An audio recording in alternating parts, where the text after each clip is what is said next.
तो वहीं प्रदेश में बारिश और ओलावृष्टि ने बढ़ाई है ठिठुरन। नए पश्चिमी विक्षोभ के सक्रिय होने से मौसम का मिजाज बदल गया है। राजधानी समेत प्रदेश के कई इलाकों में बारिश हुई। जालोर के बागुड़ा में तेज बारिश के साथ ओलावृष्टि, तो पाली, सिरोही, जोधपुर, बाड़मेर सहित कई जिलों में बारिश। जालौर और बाड़मेर में बिजली गिरने से 2 लोगों की मौत हो गई। बारिश और ओलावृष्टि से प्रदेश भर में तापमान में गिरावट दर्ज की गई। अधिकतम शहरों में दिन का तापमान 25 डिग्री से नीचे रहा। दरअसल प्रदेश में कल दिन में सबसे ठंडा मौसम बाड़मेर का रहा। बाड़मेर में कल दिन में अधिकतम तापमान जो है वो दर्ज किया गया 17.9 डिग्री। तो वहीं जयपुर में अधिकतम तापमान 25 और न्यूनतम तापमान 15.9 डिग्री रहा। पर्यटन स्थलों पर सैलानी लगातार उमड़ रहे हैं। सैलानियों से पर्यटन स्थल गुलजार नजर आए। सर्दी के मौसम का लुत्फ पर्यटक उठा रहे हैं।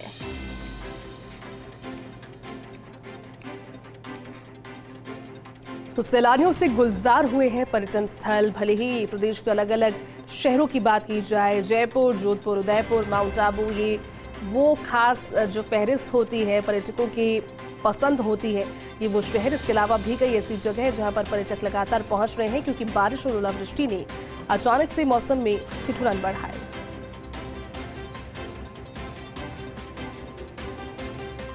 और चलिए, जब बात हम कर रहे हैं तस्वीरों की और जानकारी की, तो आपको तस्वीरें लाइव भी दिखाते हैं। हमारे साथ में सीकर से सहयोगी हुकुम सिंह और माउंट आबू से सहयोगी कमलेश प्रजापत लाइव जुड़ चुके हैं। कमलेश, आप ही का रुख पहले कर लेते हैं, क्योंकि माउंट आबू की तस्वीर कल भी दर्शकों को दिखाई। कल से लेकर अब तक 24 घंटे का समय बीत गया है। कमलेश, क्या मौसम अभी भी उतना ही सर्द है या फिर सर्दी कम हुई? क्या तस्वीरें माउंट आबू से?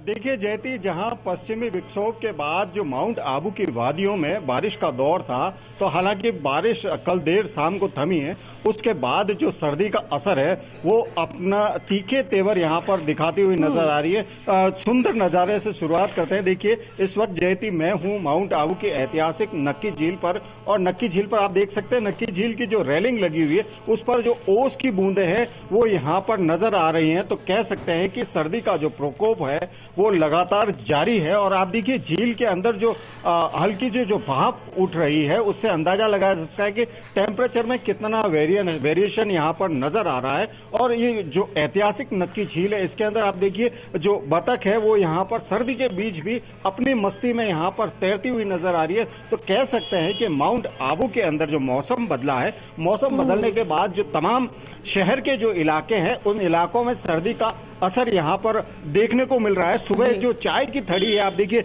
चाय की थड़ी के बाहर जो स्थानीय लोग कहें या सैलानी कहें, तमाम जो लोग हैं वो यहाँ पर वॉक करते हुए नजर आ रहे हैं। और कहीं न कहीं सर्दी से जो बचने का जो जतन है, प्रयास है, वो किया जा रहा है। और तस्वीरों में सुबह सुबह हम देखते हैं कि माउंट आबू का जो परिदृश्य है, परिदृश्य के अंदर ये तमाम जो दुकानें हैं उन दुकानों के बाहर अलाव जलाकर कहीं न कहीं सर्दी से बचने का यहाँ पर प्रयास किया जा रहा है। ये जो तमाम स्थानीय लोग भी यहाँ पर मॉर्निंग वॉक पर निकले, इनसे बात करने की कोशिश भी करेंगे कि कल कैसा था और आज कैसा है।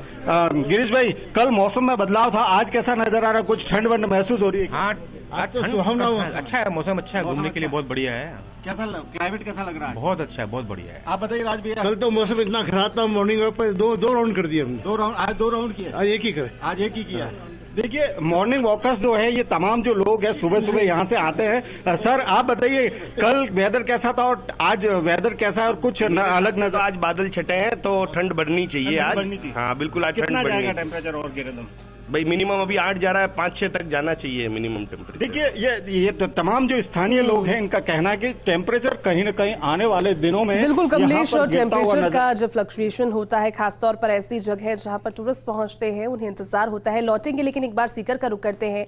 हुकुम सिंह हमारे साथ लाइव जुड़े हैं। हुकुम, देखिए सीकर और शेखावाटी के इलाके भी सर्दी के मौसम में अपने खुद के रिकॉर्ड्स तोड़ते हैं, और आपके पीछे धुंध साफ तौर पर नजर आ रही है कि शुरुआत सीकर में भी सर्दी की हो चुकी है। क्या तस्वीरें और जानकारी सीकर से?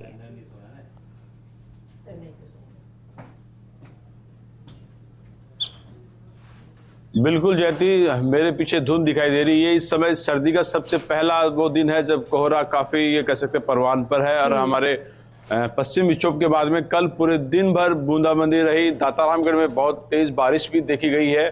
सीकर जिले के साथ साथ में पूरे शेखावाटी संभाग में बूंदाबांदी का दौर रहा। और इस समय वो कोहरा आप देख पा रहे हैं जिस कोहरे की दृश्यता ये कह सकते हैं कि काफी कम है और इस दृष्टि से अनुमान लगा सकते हैं कि जो गाड़ी और साधन है वो काफी धीरे चलाई सड़कों पे धीरे चल रहे हैं और सर्दी भी टेम्परेचर है वो लगभग 9 डिग्री के आसपास टेम्परेचर है और अगले लगभग 5 दिनों तक ऐसा ही दृश्य देखने को मिलेगा, ये कहना है यहाँ के मौसम वैज्ञानिकों का। और अगले जो बादल की आवाजाही है वो भी काफी देखे जारी है, तो ये मान सकते हैं कि जो पश्चिम विक्षोभ के बाद में जो सर्दी का मौसम और कुल मिलाकर ये कह सकते हैं जो कोहरा है वो अगले 3-4 दिनों तक देखा जा सकता है, ऐसा अनुमान किया जा रहा है। बिल्कुल गुम और डेंस कोहरा नजर भी आ रहा है। एक बार फिर से रुक करते हैं माउंट आबू का कमलेश, क्योंकि माउंट आबू का जब जिक्र होता है और कल प्रशासनिक व्यवस्थाएं भी आपने बनाई, अभी लोगों से बात भी आप कर रहे हैं, लेकिन बेहद खूबसूरत मौसम साफ तौर पर नजर आ रहा है और ऐसे में माउंट आबू में पर्यटन को भी इस बार पर्यटन सीजन को बहुत उम्मीद है इस सर्दी के मौसम से।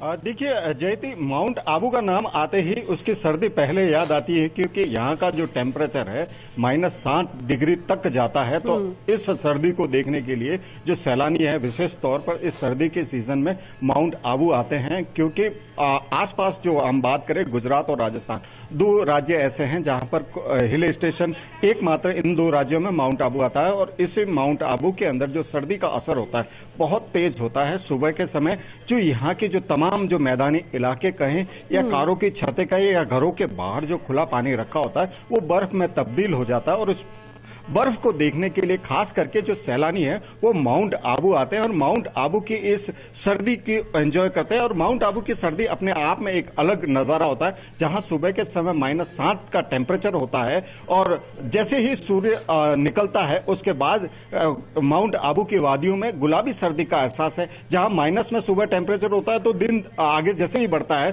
तो टेम्परेचर 10 से 12 डिग्री के बीच अमूमन यहां पर रहता है। ऐसे में जो गुलाबी सर्दी और कड़ाके की सर्दी, इन दोनों का मेल जोल माउंट आबू में खास तौर पर देखने को मिलता है। इसीलिए जो पर्यटक हैं वो माउंट आबू का रुख करते हैं और इस माउंट आबू की जो गुलाबी सर्दी कह सकते हैं उसको एंजॉय करते हैं। जी जयती। बिल्कुल कमलेश, हुकुम पर चलते हैं और देखते हैं सीकर में, क्योंकि हुकुम में एक चीज़ काफ़ी इंपॉर्टेंट होती है। जब मावट पहली हुई सीजन की और उसके बाद में अब कोहरा भी है, आसपास के क्षेत्रों के ग्रामीणों का क्या इस पर रुख है? क्या वो खुश हैं इस कोहरे की वजह से, बढ़ती सर्दी की वजह से? अपनी फसलों को लेकर कितने इस बार आश्वस्त नजर आ रहे हैं सर्दी के मौसम से? बिल्कुल बिल्कुल जयती, काफी इंपॉर्टेंट चीजें हैं। यही है कि जो ये पहली सर्दी, मावट की सर्दी जिसको कहते हैं, और किसान यहाँ का खुश है। जो कल की बूंदाबांदी उसके बाद में किसान अपने खेतों की तरफ रुख कर चुका है और फसलों के लिए ये बेहद ही उपयुक्त समय है। काफी ये कह सकते हैं कि ये इसको सोने वाली सर्दी कह सकते हैं कि सोने का अर्थ मतलब कि किसानों की खेती के लिए ये काफी गोल्ड जैसी ये बूंदाबांदी या ये कह सकते हैं कि मावट का ये दौर है और किसान काफी खुश है और खेतों के लिए काफी उपयुक्त है ये जो बूंदाबांदी का दौर और ये मावट की सर्दी। तो इस तरीके से कह सकते हैं कि ये काफी अच्छा सीजन है इस समय किसानों के लिए और यहाँ से मावट की सर्दी से किसान अपनी खेती बाड़ी में और ज्यादा विशेष रूप से उसके लिए जो जमीन है, लैंड है, वो काफी नमी देती हुई काफी उपयुक्त हो जाती है। तो इस तरीके से कह सकते हैं कि ये काफी अच्छी किसानों के लिए ये मावट की और बूंदाबांदी का दौर पश्चिम विक्षोभ के चलते जो ये मौसम जो बदलाव हुआ है वो काफी अच्छा है। बिल्कुल हुकुम, एक बार फिर से रुक करेंगे माउंट आबू का, क्योंकि तस्वीरें लगातार दर्शकों तक पहुंचा रहे हैं। कमलेश ये बताइए, क्योंकि आने वाला सीजन अब दिसंबर की शुरुआत 2 दिन के बाद हो जाएगी, क्रिसमस, न्यू ईयर और फिर सर्दी की छुट्टियां, बहुत से पर्यटक पहुंचेंगे। बुकिंग्स को लेकर जो होटल व्यवसायी है खासतौर पर माउंट आबू के आसपास के क्षेत्र वाले, वो कितने खुश हैं इस बार, कितने आश्वस्त हैं, किस तरह की बुकिंग्स चल रही है? अगर किसी को माउंट आबू जाना है तो क्या पहले ही बुकिंग करवा ले या फिर मिल जाएगी जगह वहां रहने के लिए?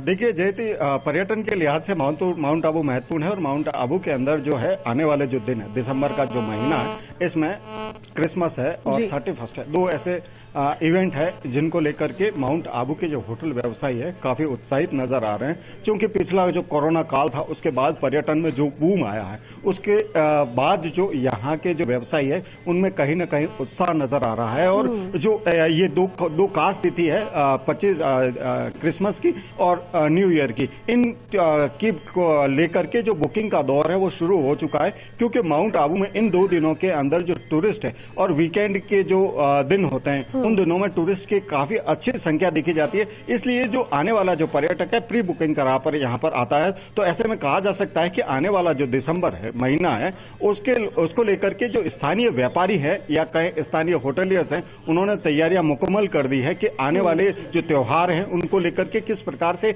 यहाँ के जो होटलें हैं, यहाँ के जो बाजार हैं और यहाँ के जो पर्यटन स्थल है, प्रशासन के ओर से भी तैयारियां यहाँ पर मुकम्मल की जाएगी कि 31 को कैसे यादगार बनाया जाए। उसको लेकर के भी कुछ ही दिनों के बाद मीटिंगों का दौर भी शुरू होगा और रूपरेखा पर मंथन होगा और किस प्रकार से आने वाले पर्यटक को नई चीजें यहाँ पर दी जाए, उसको लेकर के विचार विमर्श के साथ नई गतिविधियों को कैसे और अच्छा किया जा सकता है, इसको लेकर के तमाम जो चीजें हैं वो की जाएगी। तो कह सकते हैं कि आने वाले पर्यटक को महत्वपूर्ण जो वीकेंड है और जो क्रिसमस और 31 इनको प्री बुकिंग करवा के ही आना चाहिए ताकि उन्हें सहूलियत मिल सके और जो भारी भीड़ होती है उसके बीच में परेशानी का सामना न करना पड़े। बिल्कुल कमलेश टिकर का एक बार फिर से रुक करते हैं। हुक्म ये बताइए, क्योंकि आप जैसे जैसे मौसम में ज्यादा ठंडक घुलेगी और कोहरा ज्यादा बढ़ेगा, अच्छा मौसम है, ठिठुरन लोगों को होती है, खाने पीने का मौसम है, लेकिन एक परेशानी उन लोगों के लिए हो जाती है जो कि ट्रैवल करते हैं।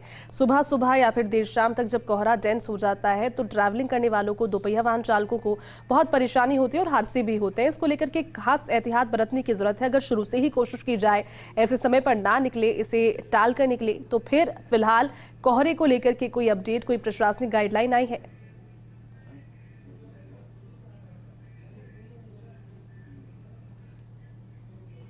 देखिए, इस तरीके से कोई गाइडलाइन आज निश्चित रूप से प्रशासन जारी करेंगे, लेकिन स्वतः लोग हाई मास्क लाइट हेडलाइट है जो गाड़ियां की है वो ऑन करके इस समय अपना ट्रेवलिंग का सफर पूरा कर रहे हैं। क्योंकि आप देख सकते हैं NH8 है, ये यहाँ से गंगानगर, बीकानेर और दिल्ली के भी मार्ग झुंझुनू देकर जाते हैं, सीकर से कोटपुतली देकर जाते हैं, नीमका थाना देकर जाते हैं, तो काफ़ी ट्रैफिक रहता है। और जब पहला कोहरा होता है तो ऐसे बड़े केसेस भी आते हैं, हमेशा हर वर्ष आते हैं, लेकिन हम ऐसी शुभकामनाएं करेंगे कि सब बड़ी सावधानी से चलें, कोई बड़ा हादसा नहीं हो। ये सिर्फ और सिर्फ अभी ये कह सकते हैं कि तमाम वो ड्राइवर जो गाड़ी ऑन रोड रहेंगे वो लोग सावधानी रखें, ऐसी फर्स्ट इंडिया अपील करता है। और निश्चित रूप से प्रशासन भी आज इस तरीके से कोई गाइडलाइन जारी करेंगे। बिल्कुल हुकुम, चलिए बहुत बहुत शुक्रिया आप दोनों का। कमलेश, आपका भी शुक्रिया हमारे साथ जुड़ने के लिए, तस्वीरें साझा करने के लिए, जानकारी बताने के लिए।